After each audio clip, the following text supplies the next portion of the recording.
Bollywood silver screen presenting fantasy island. कहानी की शुरुआत में मेडिसन नाम की एक लड़की को फैंटेसी नाम के एक आइलैंड पर किसी से डरकर भागते हुए दिखाया जाता है। वो भागते भागते घर के अंदर पहुंच जाती है और तभी वहां पर रखे हुए फोन की घंटी बजती है। मेडिसन कॉल रिसीव करती है और बताती है कि मुझे किडनैप किया गया है। दूसरी तरफ से आवाज आती है कि तुम्हें डरने की जरूरत नहीं है मेडिसन। मेडिसन समझ जाती है कि ये उसी आदमी का कॉल है जिसने उसे किडनैप किया है। इसके बाद कुछ लोग वहां पर आते हैं और मेडिसन को पकड़ लेते हैं। इसके बाद हमें टेबल के ऊपर एक नेम प्लेट दिखाई जाती है जिस पर लिखा होता है मिस्टर रॉर्क। कुछ दिनों के बाद इसी आइलैंड पर एक प्राइवेट प्लेन आता है जिसमें 5 लोगों का ग्रुप होता है। दरअसल ये सब एक प्रतियोगिता जीते हैं जिसके लिए इन्हें इस आइलैंड पर भेजा गया है। मिस्टर रॉर्क की असिस्टेंट जूलिया इन सब का स्वागत करती है और इन्हें मिस्टर रॉर्क के पास ले जाती है। मिस्टर रॉर्क इन्हें बताते हैं कि ये एक फैंटेसी आइलैंड है, ऐसा आइलैंड जिसमें तुम अपनी कल्पनाओं को सच कर सकते हो। तुम्हारी जो भी फैंटेसी तुम मुझे बताओ, लेकिन शर्त यह है कि एक इंसान की सिर्फ एक ही फैंटेसी हो सकती है और किसी भी कीमत पर आपको अपनी फैंटेसी को पूरा करना होगा। आपकी फैंटेसी शायद किसी दूसरे के खिलाफ भी हो सकती है, लेकिन मेरा यकीन करो कि आपकी फैंटेसी, आपकी कल्पना की दुनिया बिल्कुल वैसी होगी जैसी तस्वीर आपके दिमाग में है। ये फैंटेसीज, कल्पनाएं कैसे पूरी होती हैं इसके बारे में सिर्फ ये आइलैंड ही जानता है।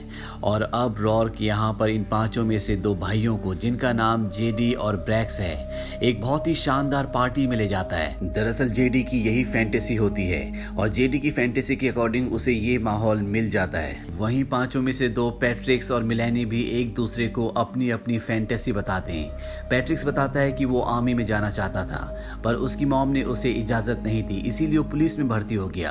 पर अब वो पुलिस की भी नौकरी छोड़ चुका है। उसकी दिली इच्छा है कि वो आर्मी सोल्जर बने। मिलेनी पैट्रिक्स को बताती है कि बचपन में मेरी क्लास में एक लड़की थी जिसका नाम मेडिसन था। वो मुझे बहुत परेशान किया करती थी, उसकी वजह से सब मुझे पागल समझते थे। मैं बहुत ज्यादा डिप्रेस हो गई थी। मेरी मॉम मुझे एक डॉक्टर के पास भी ले गई जो इतनी बातें किया करता था कि मैं उसकी बातों से टॉर्चर होती थी, इसीलिए मैंने उसका नाम रखा डॉक्टर टॉर्चर। अगर मेरी कोई कल्पना है, मेरी फैंटेसी है, तो मैं अपनी फैंटेसी में मेडिसन से बदला लेना चाहूंगी। तभी यहाँ पर रॉर्क आ जाता है। वो मिलेनी की फैंटेसी जानने के बाद उसे अपने साथ एक लिफ्ट के पास ले जाता है और उसे कहता है कि तुम लिफ्ट से नीचे जाओ। मिलेनी जब लिफ्ट से नीचे जाती है तो देखती है कि वहां पर उसकी बचपन की वही दोस्त जो उसे टॉर्चर किया करती थी और जिससे वो अपनी फैंटेसी में बदला लेना चाहती थी, वो गिलास की दूसरी तरफ होती है। इसका नाम मेडिसन है। कहानी की शुरुआत में जिस लड़की को पकड़ा गया था ये वही लड़की होती है। मिलेनी तो मेडिसन को देख सकती है, लेकिन मेडिसन गिलास के दूसरी तरफ मिलेनी को नहीं देख सकती। यहाँ पर मिलेनी को एक लेटर मिलता है जिसमें लिखा होता है कि मशीन के अलग अलग बटन्स दबाओ, और जब वो ऐसा करती है तो मेडिसन अलग अलग तरीके से टॉर्चर होना शुरू हो जाती है। शुरू में मिलेनी को लगता है कि ये सिर्फ एक गेम है, ये उसकी कल्पना के हिसाब से बनाया गया है, पर जल्दी उसे एहसास होता है कि ये कोई गेम नहीं बल्कि ये एक सच्चाई है। वो इंटरकॉम पर बोलती है कि मुझे मदद चाहिए, और तभी गिलास के दूसरी तरफ मेडिसन के पास एक नकाबपोश आता है और वो नकाबपोश मेडिसन को टॉर्चर करना शुरू करता है। मिलेनी इंटरकॉम से उसे ऐसा करने से मना करती है और तभी वो गिलास के पास आता है, अपना नकाब हटाता है। उसका मुंह पूरी तरह से सिला होता है और ये वही डॉक्टर होता है जो बचपन में उसके दिमाग का ट्रीटमेंट कर रहा था, जिसे उसने नाम दिया था डॉक्टर टॉर्चर। डॉक्टर टॉर्चर उसके मना करने पर भी नहीं रुकता। तभी मिलेनी उसे कहती है कि तुम उसके पास जाओ और उसकी उंगली काटो, और जब डॉक्टर टॉर्चर उसके पास जाकर उसकी उंगली काटने लगता है तो वो उसे एक बटन दबाकर इलेक्ट्रिक शॉक देती है जिससे वो बेहोश हो जाता है। इसके बाद मिलेनी शीशा तोड़ती है और अपने साथ मेडिसन को उस जगह से लेकर निकल जाती है। वहीं दूसरी तरफ रॉर्क को दिखाया जाता है जो पैट्रिक को अपने साथ जंगल ले जाता है। वो उसे आर्मी की ड्रेस देता है क्योंकि उसकी कल्पना, उसकी फैंटेसी ये होती है कि वो एक सोल्जर बने। पैट्रिक उस सोल्जर की ड्रेस को पहन लेता है और तभी वहां पर कुछ सोल्जर्स आते हैं जो पैट्रिक को गिरफ्तार कर लेते हैं। वो पैट्रिक को अपने कमांडर, अपने लेफ्टिनेंट के पास ले जाते हैं। लेफ्टिनेंट जब पैट्रिक के डॉक्यूमेंट्स देखता है तो पूरी तरह से हैरान हो जाता है क्योंकि पैट्रिक के पिता का नाम वही होता है जो लेफ्टिनेंट का नाम है। लेफ्टिनेंट और पैट्रिक के बीच में बातचीत होती है जिससे इन दोनों को समझ में आ जाता है कि ये दोनों बाप बेटे हैं। पैट्रिक के पिता उससे पूछते हैं कि तुमने आखिरी बार मुझे कब देखा था। वो कहता है कि 27 साल पहले, जबकि पैट्रिक के पिता 11 महीने पहले ही घर से निकले होते हैं। दरअसल पैट्रिक अपनी कल्पनाओं में उस समय में चला गया है जब उसके पिता एक मिशन में गए थे जिसका नाम था वेनेजुएला। पैट्रिक अपने पिता को बताता है कि वेनेजुएला मिशन में आपकी मृत्यु हो गई थी। उसके पिता कहते हैं कि वो मिशन कल होने वाला है। और अगली सुबह पैट्रिक पैट्रिक के पिता जब ये जान चुके हैं कि इस मिशन में उनकी मृत्यु होने वाली है, इसीलिए वो इस मिशन से वापस अपने घर जाना चाहते हैं। पर पैट्रिक उन्हें ऐसा करने से मना करता है। वो कहता है कि आप ग्रेनेड के ऊपर लेट गए थे ताकि आपके साथियों की जान बच जाए। अगर आप वापस चले गए, मिशन पर नहीं गए, तो आपके सभी साथी मर जाएंगे। आप अपने साथियों की जान बचाकर मेरे लिए और पूरी दुनिया के लिए हीरो बन गए थे। मैं नहीं चाहता कि दुनिया आपको कावर्ड कहे। हमें आपके साथियों के पास वापस चलना चाहिए। वहीं अब इस ग्रुप की 5वीं लड़की को दिखाया जाता है जिसका नाम मिस ऑल्सन है। रॉर्क उन्हें अपने पास बुलाता और उनसे उनकी फैंटेसी पूछता है। मिस ऑल्सन बताती है कि मेरा एक बॉयफ्रेंड था। उसने कुछ सालों पहले मुझसे शादी के लिए पूछा था, पर मैंने उस वक्त मना कर दिया क्योंकि मैं बहुत ज्यादा डिप्रेशन में थी। मैं हमेशा चाहती थी कि मेरी एक बेटी हो, मेरा अपना परिवार हो, लेकिन अब सब कुछ खराब हो गया। रॉर्क उसे एक कमरे में ले जाता है। ये वही पल होता है जब ऑल्सन के बॉयफ्रेंड ने उससे शादी के लिए पूछा था। यहाँ पर ऑल्सन का बॉयफ्रेंड होता है और वो उससे एक बार फिर से शादी के लिए पूछता है। ऑल्सन को कुछ भी समझ में नहीं आता। वो रॉर्क के पास जाती है और उससे पूछती है कि ये सब क्या है, ये सच नहीं हो सकता।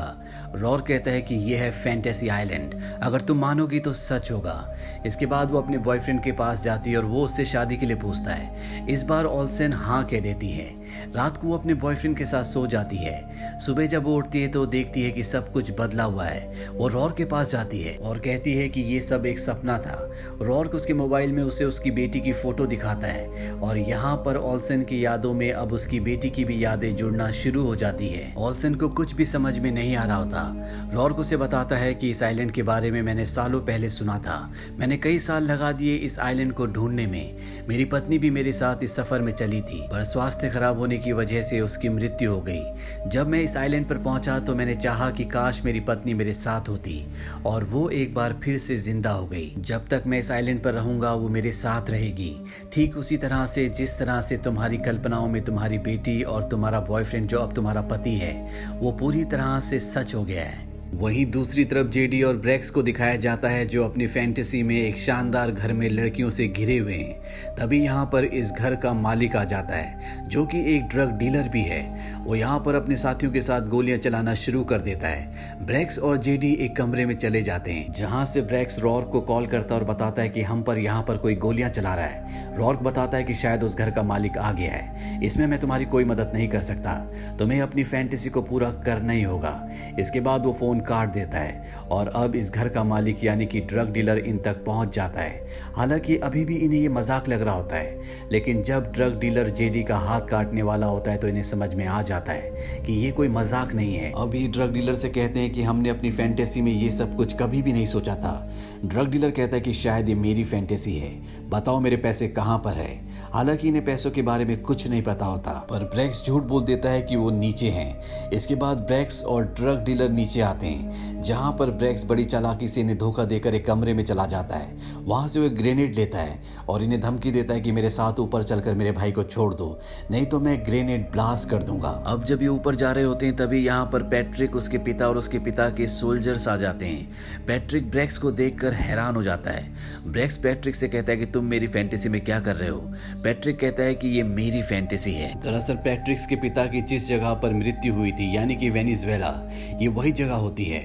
अब ड्रग डीलर इन पर हमला कर देते और आपस में मुठभेड़ शुरू हो जाती है, लेकिन कुछ सोल्जर्स ऊपर जाकर जेडी को छुड़ा लेते हैं। ये कई ड्रग डीलर्स को मार देते हैं, पर कुछ ही पलों के बाद सब के सब दोबारा से ज़ॉम्बीज़ की तरह जिंदा होना शुरू हो जाते हैं, जिनमें से एक ब्रेक्स के भाई जेडी को गोली मार देता है। साथ ही सभी सोल्जर्स को भी ये लोग मार देते हैं। और अब इससे पहले कि ये पैट्रिक्स को और ब्रेक्स को मारते, पैट्रिक्स के पिता अपनी जान देकर पैट्रिक्स को और ब्रेक्स को बचा लेते हैं। वहीं जंगल में मिलेनी और मेडिसन को दिखाया जाता है जो इस जगह से निकलना चाहते हैं, पर तभी डॉक्टर टॉर्चर आकर एक बार फिर से मेडिसन के ऊपर हमला कर देते हैं। और इससे पहले कि वो उसे मारते, यहाँ पर एक बूढ़ा आदमी आता है जो डॉक्टर टॉर्चर को मार देता है।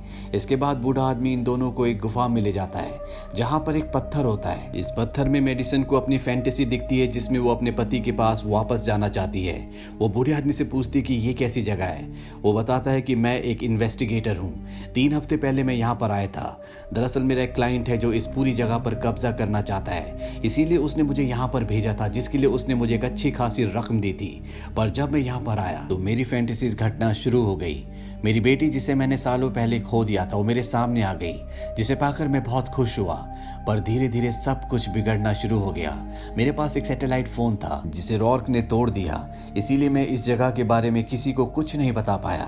रॉर्क एक अच्छा इंसान नहीं है, कोई जिए या मरे उसे इस बात से कोई फर्क नहीं पड़ता, लेकिन मुझे पता है कि मुझे उसे कैसे कंट्रोल करना है। इस आइलैंड की सारी शक्ति इस पत्थर से आती है। इस पत्थर से पानी टकरा कर काला हो जाता है और जो भी इस पानी को पीता है वो अपनी फैंटेसी की दुनिया में चला जाता है। यानी रॉर्क ने मिलेनी और उसके चारों साथियों को यही पानी पिलाया था। बूढ़ा आदमी मिलेनी को एक फोन नंबर देता है। वो कहता है तुम यहाँ पर एक गेस्ट हो, जब तुम होटल वापस जाओगी तो इस नंबर पर कॉल करना, 1 घंटे में यहाँ पर हेलीकॉप्टर आ जाएगा। इस पानी को तुम आइलैंड से बाहर ले जाना ताकि रॉर्क की सच्चाई दुनिया के सामने आ जाए। अभी सब के सब यहाँ से बाहर निकल जाते हैं और जब ये होटल की तरफ जा रहे होते हैं तभी डॉक्टर टॉर्चर जो अभी भी जिंदा होता है वो मेडिसिन के ऊपर एक बार फिर से हमला कर देता है। बूढ़ा आदमी मेडिसिन को बचाने के लिए डॉक्टर टॉर्चर को लेकर पहाड़ी से कूद जाता है, जिससे इन दोनों की मृत्यु हो जाती है। और अब यहाँ पर मिलेनी और मेडिसिन अकेले बचे हुए हैं। तभी मिलेनी को याद आता है कि जहाँ पर मेडिसिन को टॉर्चर किया जा रहा था वहाँ पर एक लाइन ऐसी थी जो मेडिसिन के हस्बैंड के फोन से कनेक्टेड थी। ये उस जगह एक बार फिर से जाते हैं और मेडिसिन के हस्बैंड को कॉल करते हैं और उसे उस पायलट का नंबर देते हैं जो बूढ़े आदमी ने इन दोनों को दिया था। मेडिसिन अपने हस्बैंड से कहती है कि 1 घंटे में पायलट को कहना कि वो आइलैंड पहुंच जाए। वहीं ऑल्सन को दिखाया जाता है जिसने अपनी फैंटेसी में अपने बॉयफ्रेंड को अपना पति बना लिया है और अब उसकी एक बेटी भी है, पर उसे एहसास होता है कि ये वो चीजें नहीं है जो वो अपनी जिंदगी में बदलना चाहती थी। 6 साल पहले उसके घर में आग लग गई थी जिस वजह से उसके पड़ोस में रहने वाले निक नाम की लड़की की मृत्यु हो गई और वो चाहती है कि वो उस पल को बदल दे। इसीलिए वो रॉर्क के पास जाती है और उसे कहती है कि वो अपनी फैंटेसी बदलना चाहती है। हालांकि रॉर्क शुरू में मना कर देता है पर वो उसे कन्विंस्ड कर लेती है और जब वो दरवाजे से अंदर जाती है तो वो वापस अपने घर में उसी पल में पहुंच जाती है जब उसके घर में आग लगी थी। इस हादसे के वक्त यहाँ पर जेडी और उसका भाई ब्रेक्स भी थे। साथ ही इस वक्त पैट्रिक पुलिस वाला था, वो भी इसी जगह मौजूद होता है। ऑल्सन जब निक को बचाने के लिए जाती है तो धुएं से बेहोश हो जाती है। तभी यहाँ पर रॉर्क की असिस्टेंट जूलिया आती है और वो ऑल्सन को बचाकर बाहर ले जाती है। जूलिया ऑल्सन से पूछती है क्या तुमने निक को बचाया? वो कहती है कि नहीं, शायद ये किसी और की फैंटेसी है। और अब ये बाहर आ जाते हैं। यहाँ पर बाकी के बचे हुए भी लोग आ जाते हैं। ये सब यहाँ से भागना चाहते हैं लेकिन रॉर्क इन सब को पकड़ लेता है। पर अब ऑल्सन को सब कुछ समझ में आ चुका है। वो सबको बताती है कि ये हमारी फैंटेसी नहीं है बल्कि किसी और की फैंटेसी है। 6 साल पहले मैं एक बिल्डिंग में शिफ्ट हुई थी। चाय बनाते हुए मेरी गलती से बिल्डिंग में आग लग गई और वहाँ पर एक लड़के की मृत्यु हो गई जिसका नाम निक था। जब मैं फैंटेसी की दुनिया में एक बार फिर से वहाँ गई तो मैंने वहाँ पर जेडी और ब्रेक्स को देखा। ब्रेक्स बताता है कि निक हमारा रूममेट था। ऑल्सन बताती है कि उस घटना के वक्त वहाँ पर पैट्रिक पुलिस वाला था। हम सब उस घटना से जुड़े हुए हैं सिवाय एक के और वो है मिलेनी। मिलेनी बताती है कि निक मेरा क्लासमेट था, वो मुझे पसंद करता था। उस रात उसने मुझे बाहर चलने के लिए कहा था लेकिन मुझे यकीन नहीं हुआ कि कोई मुझे पसंद कर सकता है, इसीलिए मैंने मना कर दिया। यानी ये सब के सब निक की मौत से जुड़े हुए हैं। यहाँ पर सबको समझ में आ जाता है कि रॉर्क और जूलिया निक के पेरेंट्स हैं और ये सब के सब अपनी नहीं बल्कि रॉर्क की कल्पना यानी कि उसकी फैंटेसी की दुनिया में है। ये रॉर्क को ये सब कुछ रोकने के लिए कहते हैं। रॉर्क कहता है कि ये तुम्हारी मौत से रुकेगा और तभी यहाँ पर हेलीकॉप्टर आ जाता है। ये सब के सब हेलीकॉप्टर की तरफ भागते हैं लेकिन रॉर्क का आदमी हेलीकॉप्टर को मिसाइल से उड़ा देता है। इसके बाद ये सब के सब उस गुफा में पहुंचते हैं जहाँ पर वो खास पत्थर है जिसके पानी से लोग अपनी फैंटेसी की दुनिया में पहुंच जाते हैं। यहाँ पर रॉर्क के लोग भी आ जाते हैं जो इन पर हमला कर देते हैं। जब पैट्रिक रॉर्क के एक आदमी को मार देता है तभी यहाँ पर मिलेनी आती है और वो पैट्रिक को चाकू मार देती है। इसके बाद सबको समझ में आ जाता है कि ये जिस इंसान की फैंटेसी की दुनिया में है वो रॉर्क नहीं बल्कि वो मिलेनी है। दरअसल मिलेनी रॉर्क के बेटे निक से प्यार करती थी और उसकी मौत की ये सभी वजह होते हैं, इसीलिए वो सबसे बदला ले रही होती है। मिलेनी कहती कि अब तुम सबको मरने से कोई नहीं बचा सकता, इसे कोई बंद नहीं कर सकता, खुद रॉर्क भी नहीं। अगर ये पत्थर एक चिराग है तो रॉर्क उसका जिन है। हमारी फैंटेसी की वजह से उसकी ये दुनिया कायम है। अगर उसने इसे रोकने की कोशिश की तो ये दुनिया खत्म खत्म हो जाएगी और उसकी पत्नी जूलिया जो उसकी इसी फैंटेसी की दुनिया में है वो उसे हमेशा के लिए खो देगा। पर जूलिया अपने पति रॉर्क को कहती है कि ये सब तुम्हारे मेहमान हैं, इन्हें अपनी दुनिया में वापस जाने दो। इसीलिए रॉर्क यहाँ पर मेडिसन को कहता है कि इस आइलैंड का एक रूल है, हर कोई इंसान यहाँ पर एक बार अपनी फैंटेसी में जा सकता है। सब कभी न कभी कुछ न कुछ पलों के लिए अपनी फैंटेसी में गए थे, सिर्फ तुम्हें छोड़कर। मेडिसन इसके बाद पानी पी लेती है, जिसके बाद अब उसके पास मौका है कि वो यहाँ पर फैंटेसी वर्ल्ड बना सके, जिस वर्ल्ड में वो मिलेनी को कहती है कि तुम निक की दुनिया में उसके पास चले जाओ। और तभी पानी के अंदर से निक निकलता है और वो मिलेनी को पानी में खींच लेता है, जिसके बाद मिलेनी की यादों से बने हुए सिपाही यहाँ से गायब हो जाते हैं। पर अगले पल मिलेनी पानी से बाहर निकलती है और उसके पास जो ग्रेनेड होता है वो इस जगह पर फेंक देती है। पैट्रिक भी इसी जगह पर आ जाता है जो कि जख्मी है, वो ग्रेनेड के ऊपर कूद जाता है। तभी एक ब्लास्ट होता है और पैट्रिक की मृत्यु हो जाती है। इसके बाद बचे हुए लोगों की नींद होटल में खुलती है, जहां पर रॉर्क ने बताता है कि पैट्रिक ने ठीक अपने पिता की तरह दूसरों को बचाते हुए अपनी जान दे दी। यहाँ पर दो लोग मारे गए होते हैं, एक पैट्रिक और दूसरा ब्रेक्स का भाई जेडी। रॉर्क ने यहाँ से जाने की इजाजत दे देता है। ब्रेक्स अपने भाई की मौत से उदास होता है।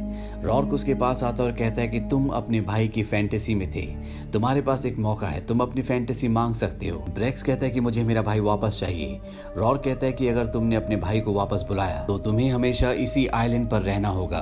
ब्रेक्स मान जाता है और अगले पल वो देखता है कि उसका भाई जेडी भी प्लेन में बैठा हुआ है और वापस अपने घर जा रहा है। और अंत में इस फैंटेसी आइलैंड पर सिर्फ रॉर्क और ब्रेक्स बसते हैं। इसी के साथ ये कहानी यहीं पर खत्म हो जाती है। ये फिल्म ईयर 2020 में रिलीज हुई थी। IMDb पर इसकी रेटिंग है 4.9।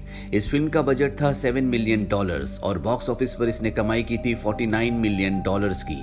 उम्मीद करते हैं कि ये कहानी आपको पसंद आई होगी।